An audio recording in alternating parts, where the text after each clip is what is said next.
रजनी सुदेश के जवाब देने का इंतजार करने लग जाती है। वो जानना चाहती थी कि आखिर कौन है जो यक्षिणी को रोक सकती है। आखिर दिलीप सुदेश को किसके पास भेज रहा था? जब सुदेश को जवाब नहीं देता तो रजनी फिर सुदेश से पूछती है, ए जी बताइए ना, कहां पर भेज रहे हैं भैया आपको? सुदेश कहता है, वो गुफा वाली मायाधारी। सुदेश अपनी बात पूरी करता उससे पहले ही दिलीप की उसे पुकारने की आवाज सुनाई देती है। अरे सुदेश, तेरी अभी तक तैयारी हुई नहीं क्या? सुदेश वहीं से चीखते हुए कहता है, जी जीजा जी हो गई है, बस अभी आया। इतना कहकर सुदेश अपना बैग कंधे पर टांगता है और रजनी के सवाल का जवाब दिए बिना ही कमरे से बाहर निकल जाता है। रजनी खुद से गुस्सा करते हुए कहती है, इस सुदेश की इतनी हिम्मत कि बिना मेरे सवाल का जवाब दिए कमरे से बाहर निकल गया। आने दो इसे लौट कर वापस, फिर बताती हूँ इसे। लगता है काले जादू का असर उतर रहा है। इसे एक और भभूति खिलानी पड़ेगी या फिर मंत्र फूकना पड़ेगा इसके ऊपर। कुछ न कुछ तो करना पड़ेगा इस सुदेश का। जब सुदेश कमरे से बाहर निकलता है तो देखता है कि हॉल में ही दिलीप उसके आने का बेसब्री से इंतजार कर रहा था। दिलीप सुदेश से पूछता है, हो गई तेरी सारी तैयारी? रख लिया सारा सामान जो मैंने बताया था? सुदेश हड़बड़ाते हुए कहता है, हाँ जी जीजा जी, रख लिया है सारा सामान। दिलीप अपने आसपास देखता है कि कहीं उसके आसपास कोई है तो नहीं। इस वक्त उसके पास सुदेश के अलावा कोई नहीं था। जब दिलीप पूरी तरह संतुष्ट हो जाता है कि उसके पास कोई नहीं है तो वो चुपके से अपने कुर्ते की जेब में से एक कागज की पुड़िया, जिसे काली पॉलीथीन के अंदर कवर किया गया था, वो निकालता है और सुदेश को देते हुए कहता है, इसे जल्दी से अपने बैग के अंदर रख ले। सुदेश वो पुड़िया लेते हुए कहता है, इसके अंदर क्या है जीजा जी? नालायक, मैंने तुझसे कहा इसे जल्दी से अपने बैग में रख ले और तू है कि उल्टा मुझसे ही सवाल पूछ रहा है। इसे बैग में रख जल्दी। सुदेश घबराते हुए कहता है, हाँ जीजा जी अभी रखता हूँ। इतना कहकर सुदेश फटाक से अपनी बैग की चेन खोलता है और झट से अपने बैग के अंदर वो काली पॉलीथीन की पुड़िया रख लेता है। सुदेश फिर दिलीप से पूछता है, अब तो बताइए जीजा जी इसके अंदर क्या है? दिलीप सुदेश पर बिगड़ते हुए कहता है, नालायक, इसके अंदर क्या है वो तुझे जानने की जरूरत नहीं है। इसका तुझे क्या करना है वो सुन। सुदेश शर्म से अपना चेहरा नीचे झुका लेता है। दिलीप अपनी बात को आगे जारी रखते हुए कहता है, इस पुड़िया को तुझे मायाधारी जी को देना है, समझा? और हाँ, याद रखना, चाहे कुछ भी हो जाए इस पुड़िया को तू मत खोलना, वरना इसका अंजाम क्या होगा मुझे भी नहीं पता। इसे ऐसे ही पड़े रहने देना, सीधे मायाधारी जी को ही देना। सुदेश हाँ में अपना सिर हिलाते हुए कहता है, जी जीजा जी, जैसे आपने कहा है मैं वैसा ही करूंगा। चल अब तू जल्दी निकल यहाँ से, वहां पहुंचने पर भी तुझे वक्त लगेगा। हाँ जीजा जी, मैं निकलता हूँ यहाँ से। इतना कहकर सुदेश वहां से चला जाता है। इस तरफ युग, कायर, कछुआ और अभिमन्यु बाइक पर थे और बिंदु की दुकान की तरफ जा रहे थे। कायर बाइक पर बैठे बैठे यही सोच रहा था कि पता नहीं बिंदु उससे क्या क्या सवाल पूछेगी। यही सोच सोच कर वो घबराए जा रहा था। कायर घबराते हुए कहता है, यार तुम लोगों को बिंदु को ये बात नहीं बतानी चाहिए थी।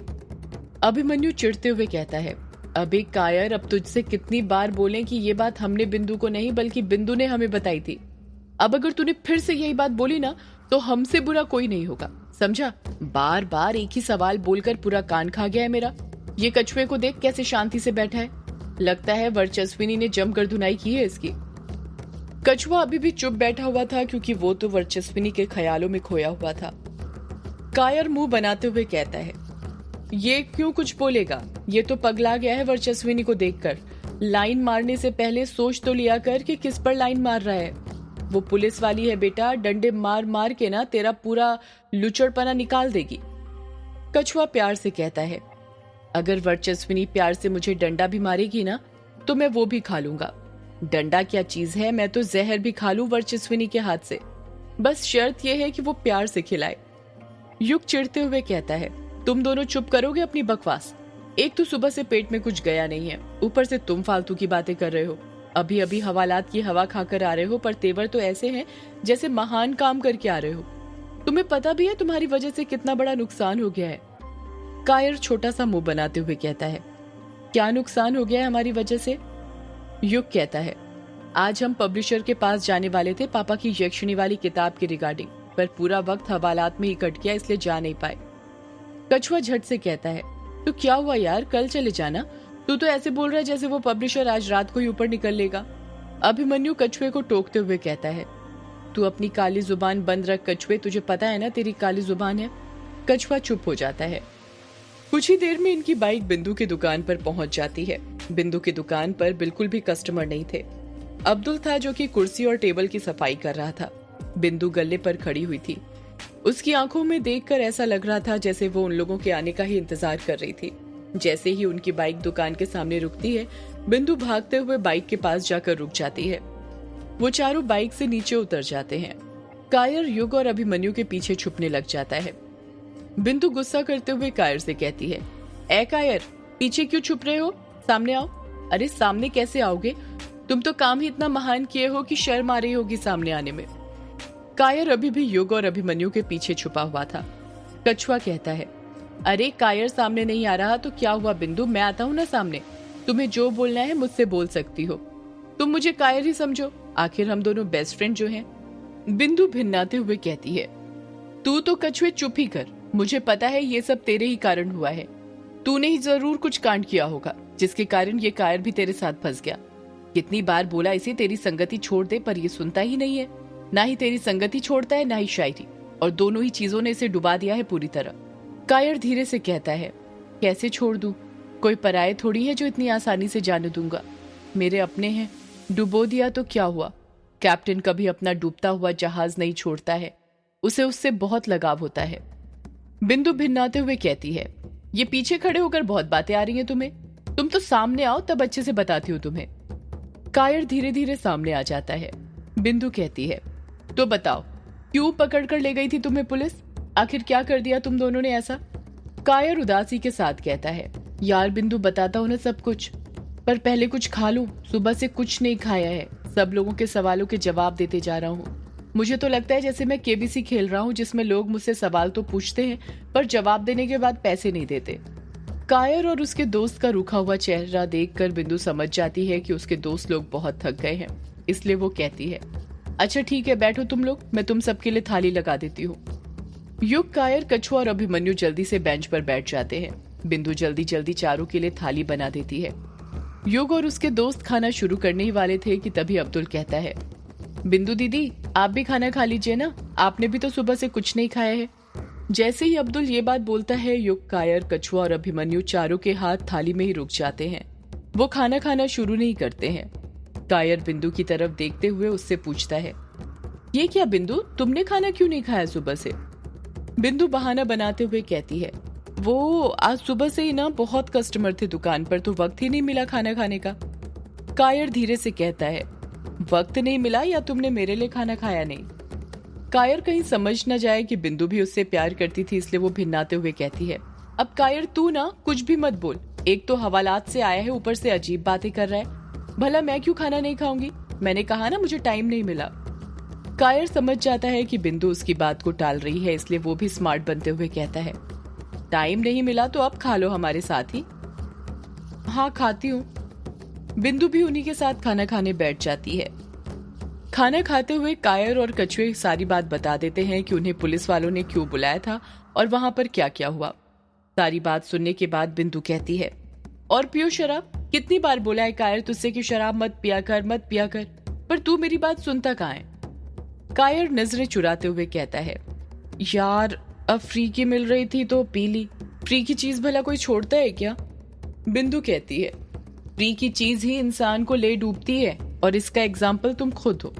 कायर चुप हो जाता है, उसे अपने किए पर पछतावा हो रहा था। अभिमन्यु कहता है, यार क्या उस रात सच में मोहित ने तुम्हें इतनी पिलाई थी कि तुम पीते पीते ही ठेके पर सो गए थे। यार मुझे बुला लेते, मैं भी आ जाता गला गीला करने। कछुआ फटाक से कहता है, यार क्या तुझे बुलाते, उस मोहित ने तो बस 2 बाटली ही पिलाई थी। अभिमन्यु मुंह बनाते हुए कहता है, तो फिर तुम 2 बाटली में ही शांत पड़ गए, मतलब 2 बाटली तुम्हें इतनी चढ़ गई थी कि वहीं पर सो गए थे। कछुआ कुछ कहता उससे पहले ही कायर हिचकिचाते हुए कहता है, हम सोए नहीं थे यार। युग हैरानी के साथ कहता है, पर तूने तो अभी बताया था कि जब वर्चस्विनी जी ने तुझसे पूछा था कि शराब पीने के बाद तुम कहाँ गए थे, तो तूने जवाब दिया था कि तुम दोनों ठेके पर ही सो गए थे। कायर अपनी नजरें चुराते हुए कहता है, मैंने झूठ बोला था। युग अपना मुंह फाड़ते हुए पूछता है, झूठ बोला था? पर क्यों? कायर युग के सवाल का जवाब देते हुए कहता है, यार उस रात ना शराब तो हमने बहुत पी थी, पर हमेशा की तरह ही चढ़ी थी। वो मोहित ना बार बार उर्वशी के बारे में गंदी गंदी बातें कर रहा था।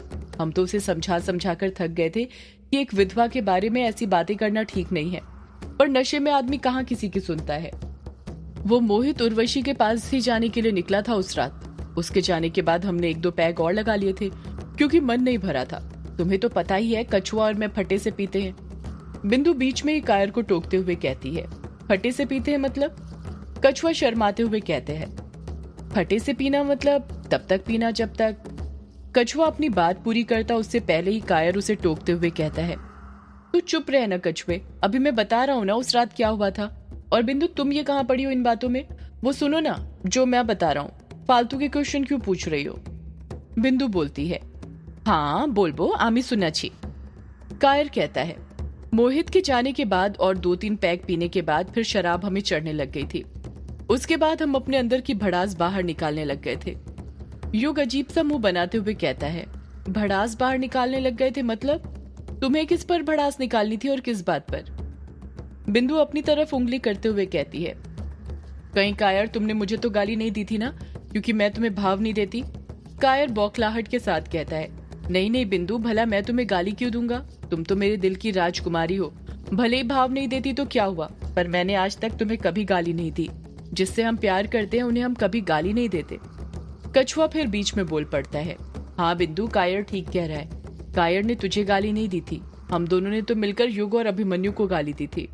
अभिमन्यु गुस्सा होते हुए कहता है, क्या कहा? हम दोनों को गाली दी थी तुम दोनों ने? पर क्यों? कायर हड़बड़ाहट के साथ कहता है, गाली नहीं देते तो क्या करते? तुम लोगों ने सारा काम ही ऐसा किया था। एक तो यक्षिणी के कमरे का दरवाजा खोल दिया था, ऊपर से ओवर स्मार्ट बन रहे थे इतने दिनों से ये बोलकर कि यक्षिणी वहीं कैद है। हमने चेक भी कर लिया। हम दोनों तुम दोनों से नाराज थे, इसलिए तो हम शराब पीने गए थे, वरना हम दारू के ठेके पर जाते ही नहीं। युग अपने हाथ आगे करते हुए कहता है, यार माना हम दोनों ने गलत किया था, पर इसका मतलब ये तो नहीं कि तुम दारू के ठेके पर चले जाओगे। चलो गए तो गए, ऊपर से हमें गालियां भी दे रहे थे। कछुआ हंसते हुए कहता है, यार युग तू बुरा क्यों मान रहा है? अब दोस्तों को गाली नहीं देंगे तो किसे देंगे? दोस्त तो होते ही है गाली देने के लिए। तू गाली पर फोकस क्यों कर रहा है? कायर जो बता रहा है उस पर फोकस करना। युग मुंह बनाते हुए कहता है, हाँ कायर बता आगे क्या हुआ हमारे ऊपर भड़ास निकालने के बाद? कायर कहता है, हम दोनों को जितनी गाली आती थी हमने सारी तुम्हें बक मारी थी, पर तब भी पता नहीं क्यों भड़ास कम नहीं हुई थी। इसलिए हमने सोचा क्यों न ग्रेवयार्ड कोठी में आकर ही तुम लोगों को गाली बके तुम्हारी आंखों के सामने। इसलिए हम दोनों तुम्हें गाली देने के लिए तुम्हारे पास आने के लिए निकल गए। अभिमन्यु कहता है, मतलब तुम दोनों सिर्फ गाली देने के लिए हमारे पास आ रहे थे, वो भी इतनी रात को? उस वक्त तुम्हें डर नहीं लगा कृष्णोई नदी पार करने में? वैसे तो बहुत डरते रहते हो यक्षिणी के नाम पर। कछुआ कहता है, यार तुझे तो पता है पीने के बाद ना सारा डर खत्म हो जाता है, और हमारा भी खत्म हो चुका था। कायर अपनी बात को आगे जारी रखते हुए कहता है, यार हम दोनों ने जैसे तैसे लड़खड़ाते हुए कृष्णोई नदी तो पार कर ली, पर जब बंगला मुड़ा घाट पर पहुंचे तब ना। इतना बोलकर कायर चुप हो जाता है।